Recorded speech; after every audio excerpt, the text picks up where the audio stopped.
Hello, my name is Vanessa Bright, and in this video, I want to talk about the power of our bodies, the wisdom of our bodies, and the power and wisdom of the language that we use. And they don't seem to be related, but each of those areas can be in itself an entire video, an entire book.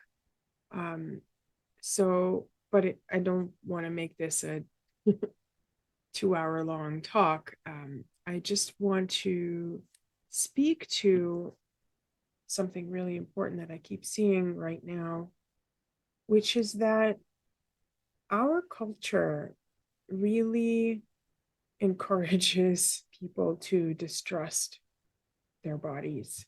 We give a lot of authority away to the doctors, to the medical community. So here's where language comes in. You have a cold, right? I have a little cold right now. You have some symptoms. You have a runny nose, you have maybe a cough or whatever. What's the language you use? Some people will say, I have a cold. Some people will say, I'm fighting a cold, right? You don't think there's any issue with that. Well, something came over you and you need to get rid of it. And so you're fighting it. And it kind of puts you in this realm of active, courageous, maybe, you know, empowered somehow because your body has the power to fight this thing, right? Well, I have been thinking a lot about this. I have been studying with a number of teachers, and I have a whole background in holistic medicine, and I don't see things this way. And I thought I'd share with you what that actually means. So, I don't see our bodies as fighting a cold or fighting an illness. I see our bodies as incredibly wise, right? So, any kind of cold, any kind of flu, anything like that, to my sensibility, is not something that took over your body that it now has to get rid of. You didn't catch something. It is something that is happening within your body as a form of healing, as a form of detox. So, a lot of people, myself included, if you spend a lot of time on an airplane or several airplanes, if you're trying to travel somewhere and you have layovers and such, airplanes are cleaned with a lot of very heavy duty um, toxic chemicals, both, inside when they need to, disinfect and whatever. And you may be smelling jet fuels, all sorts of things. So after you are done with that trip, some people get a cold. And also, the ear pressure and everything like that. So lots of things happen. Travel is stressful for those reasons, even if everything goes smoothly, right? Well, you get back home or you get to wherever you're going and you get a cold, right? Well, that's not you having been weakened and caught something. That's your body dealing with that excess stress, those chemicals, that toxicity, whatever else, and needing to clear it out, needing to move it through, detoxify it, or encapsulate it somehow, which is what mucus is for. And then move it through your body, move it out of your nose, move it out of wherever, right? A fever is a way to cook it out. A fever is a way to, what's the word? When the enzymes get changed within the offending toxins, right? And that is not exactly correct, the correct understanding. But anyway, I wanted to make a point of the wisdom of the body as opposed to the susceptibility and the weakness. Now, I'm not speaking about very old people whose systems are quite weak. Their bodies are also wise. However, their bodies have been so inundated with toxicity and whatever else, various poisons, various, heavy metals and all such, that they can't catch up. So they're working on something and the next toxin comes in and then they're working on that, but now they're also working on that and then they're working on the next thing. So for them, it's very hard to catch up. Now, for somebody who's generally healthy, middle-aged, young, even in their 50s and 60s, if their bodies are generally more or less balanced, then you just get a cold or you get the flu, and you can work through that by allowing your body to do what it's going to do. And unfortunately, what we are taught to do is run to the doctor and have them diagnose you, which, if you think energetically and emotionally, what happens there is, oh, I'm scared, I don't trust my body, I don't think that, maybe something more serious is going on, and it's possible, right? But for the most part, you know what a flu feels like. You know what flus can be more serious. Take this with a grain of salt, obviously, but a typical cold, you know, you know what that looks like. You know the progression. You know when you're getting over it. You know that it's going to take a few days, but people rush to the doctor or to the pharmacy and get something to kill the symptoms. Well, the symptoms are the body's way of actually dealing with what's going on. And a lot of times, the drugs, the medication, actually impedes the body's healing. When you take something to lower a fever that you've had for a day or two, because you've decided that somewhere, or it's not you, it's been placed sort of into you, that belief that the fever is a bad thing. You take a medication to reduce that fever. Now you are actively impeding the body's efforts to heal whatever's going on. Now that toxin's not going to get neutralized and moved out of your system, or not well, or it's going to take longer. Now your organs are going to have to start taking the brunt of some of those toxins and trying to deal with it in other ways, right? So as I'm talking, I find myself a little bit anxious about how litigious this country is, this society. I mean, it's the culture, and how I have to say, check with your doctor, right? I mean, if you've ever tried to be a holistic practitioner, boy, oh boy, do you have to put so many disclaimers on all of your websites and all of your products. And, and even people come to you as a practitioner. When I used to do acupuncture, I still have to defer to the medical doctor. And it's not a given that they are more right than holistic medicine. It's not a given, but they have so much power in our minds. And, the doctor is king. And there's a part of me that's anxious that I might not actually post this video because of what I'm saying, but I may, you know, bolster up my courage and do it anyway, because I believe in what I'm saying, and I will say, of course, you check with your doctor, especially if you think you have something more serious going on. And if you think that um, something is getting worse and worse, your body does need help sometimes. And I'm not against medicine.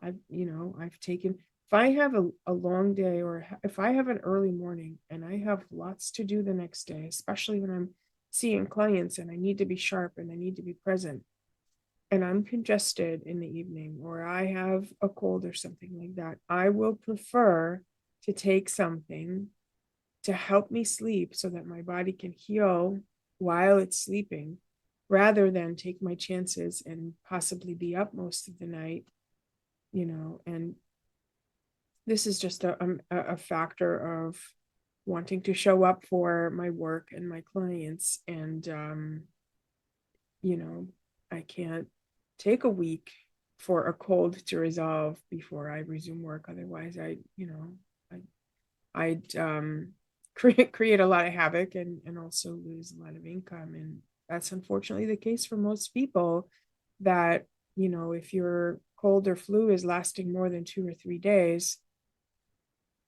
you're kind of forced to take some meds to get over it so that you can then go back to work and not be overwhelmed when you return, if you took a week off or something like that. But so okay, so that's the wisdom of the body, and I'm only speaking to colds and flus and things like that right now, but I actually mean it for bigger things as well. And there's nothing wrong with getting a diagnosis if you are anxious about it. And this is not a prescriptive video. This is a philosophical, theoretical video that is based on how I see the body and what I wish to teach people about that. There's nothing wrong with getting that diagnosis and getting somebody to say, well, you have a cyst or a growth or a polyp or whatever.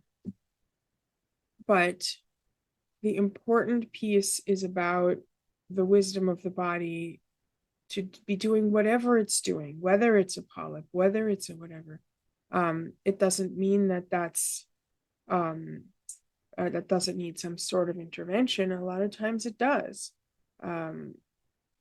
But the symptom itself, or the whatever it is in the body itself, is a wise adaptation to the best of its capacities that the body is doing, including things like cancer, including things like, even like appendicitis or whatever, right? Serious things, you got to go to the hospital and get surgery. You got to, right? You're not going to sit there and go, oh, my body's, but you still see it as a wise adaptation, as, wow, I've been eating a lot of toxic food, or I've been not treating myself very well. I've been very stressed. I've been having lots of, alcohol or whatever, right? Lots of sugar or lots of all the bad things. You know what all the bad things are, all the junk food. And my body had nothing else it could do but get inflamed right there and start producing severe symptoms to get my attention.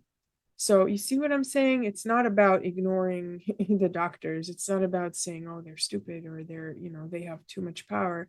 It's about how much power we give them and how quickly your mind will go to, oh, I better get this checked out. Or what if I don't get this checked out? Right? So the fear is there. And the fear is there for lots of reasons that I can't go into right now because time. But the fear is there, and it leads you, one, to try to give away the authority over your body to someone else, like the doctor. Well, the doctor's going to say you're fine, or the doctor's going to say you need this surgery or you need this treatment, right? And then you are kind of free not to continue to not know your body deeply. And this is where language comes in that I also wanted to mention. How you speak about what's going on in the body, right? I already talked about the fighting a cold thing. Think about other fighting terminology that we tend to use. She's battling cancer, right? I mean, there's so many. I can't even list them all. They're not coming to mind at this moment, but that's because I'm on the spot on camera. But fighting a cold and battling disease and things like that, they are ways, those words represent how we actually think and feel about what's going on in our bodies, as opposed to, I'm working through something. That's what I've started saying, like I have a little bit of a cold now, and I've been saying, oh, working through something. And I think I know what it was. It was a couple of weeks ago. I was on a trip and had to take several airplanes to get home, and sat on a tarmac, smelling jet fuel for a long time. It was really bad. And I think I inhaled a lot of toxicity that now my body has to move through and out. and I do what I can to support it. I take lots of supplements, vitamin C and water and zinc and lots of vitamin D and things like that. Again, these are not prescriptions. I'm telling you what I'm doing, but you see how careful I have to be to make sure that I don't accidentally, mislead somebody into thinking that I'm a doctor or something, which I'm not. But all of that is part of our culture. All of that is part of how we have, um, you know, given so much power to the doctor. And if you think about it, they're really good at physical stuff, right? Like if you have a broken bone or, something, right? A slip disc, things like that. Structural things, muscle tears, joint um, dislocations, things like that. They're fantastic at that. But internal medicine, I feel like they're kind of groping in the dark a lot of the times. I mean, it's 2022, and if you go to a psychiatrist, they will still say, oh, it's trial and error. We're going to try this medication, see how it works. If it doesn't work, we'll give it 2 more weeks, and then we'll see how, if it works. Right? A lot of doctors are still groping in the dark, but we collectively have given them so much power, which is, by the way, why they have such exorbitant malpractice insurance prices for their practice. So think about that. So how we speak to ourselves and to others about our bodies is important because it represents how you see your body. And if you see it from a fearful place, from this place that is mysterious and dark, and I don't know what's going on in there, and I'm scared, right? Your body is actually going to respond to that belief system, right? Doesn't mean that you don't check with a physician for something, or that you don't get a regular pap smear or what have you, um but your body responds to that belief system pretty profoundly. So I'm going to end here. There is so much more to say. I would highly recommend, if you're interested in this kind of work, check out Caroline Myss, MYSS. I will link to her website and to her YouTube channel in the description. She has written an amazing material. One of them is called, one of her books is called Why People Don't Heal and How They Can. But she's gone on to write so much more, and I highly recommend her. She goes way deeper into this, and yeah, there's a lot to learn there. So I hope you found this useful. I know there's a lot here. I'm a little bit anxious about posting it because it is kind of controversial, and I'm kind of treading really challenging territory here, but I would like to post this and I would like to share this with you, and I hope you get something from it. So thank you so much for watching, and I'll see you in the next video. Take care.